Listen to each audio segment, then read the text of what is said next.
Bonjour mes amis, aujourd'hui on va voir notre leçon sur le langage au camel. L'autre fois on a parlé sur les expressions numériques ainsi que les expressions booléennes.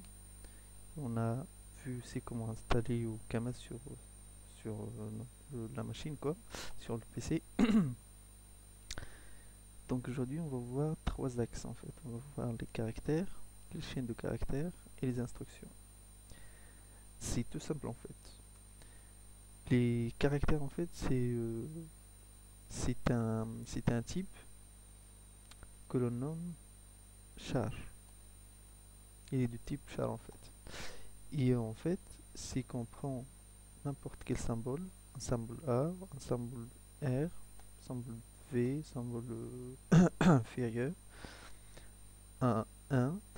Il suffit de le mettre entre deux apostrophes comme ça, et ça donne tout simplement un char. Ça, c'est un char. Ça aussi, c'est un char. Voilà. Et je vais faire vite fait un exemple. Ici donc Camel est installé. Si je prends donc, je mets mes deux apostrophes, j'ajoute un 1 par exemple, et me donne que la valeur c'est 1, c'est 1 enfin, entre les apostrophes, et il est de type char. Je peux m'amuser à faire n'importe quoi, je prends un inférieur, j'oublie toujours pas les deux points virgules, c'est toujours donc un char. Voilà, ça c'est les caractères. Ensuite, les chaînes de caractères, c'est tout simple. Les chaînes de caractères, c'est une suite de chars, c'est une suite de caractères qu'on vient de faire. Mais cette fois, on les cadre donc par des guillemets. Je peux écrire n'importe quoi. Bonjour, donc ça donnera, c'est une chaîne de caractères. Euh, ou camel, c'est une chaîne de caractères. Il suffit juste de les placer entre les deux guillemets. J'ai oublié de préciser que le type ici c'était un type string. Ici on a vu que c'était un type char, ici c'est un type string. On va voir ça tout de suite. Ici si je mets mes deux guillemets, j'écris à l'intérieur camel et me renvoie c'est un string. Et sa valeur est au camel, entre guillemets. Je peux m'amuser bien sûr à faire ce que je veux. Je peux écrire une longue phrase avec des espaces bien sûr. Ça aussi c'est un string. Une phrase, voilà un string. Chaîne de caractères. Donc c'est tout simple. Pour les instructions en fait c'est des expressions renvoyant donc une valeur.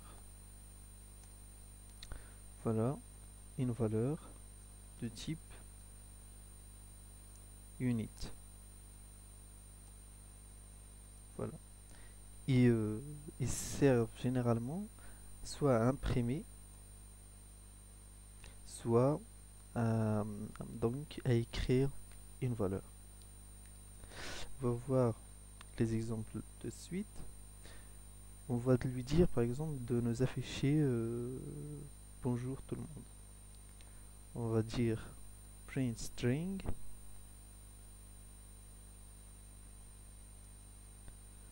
Voilà.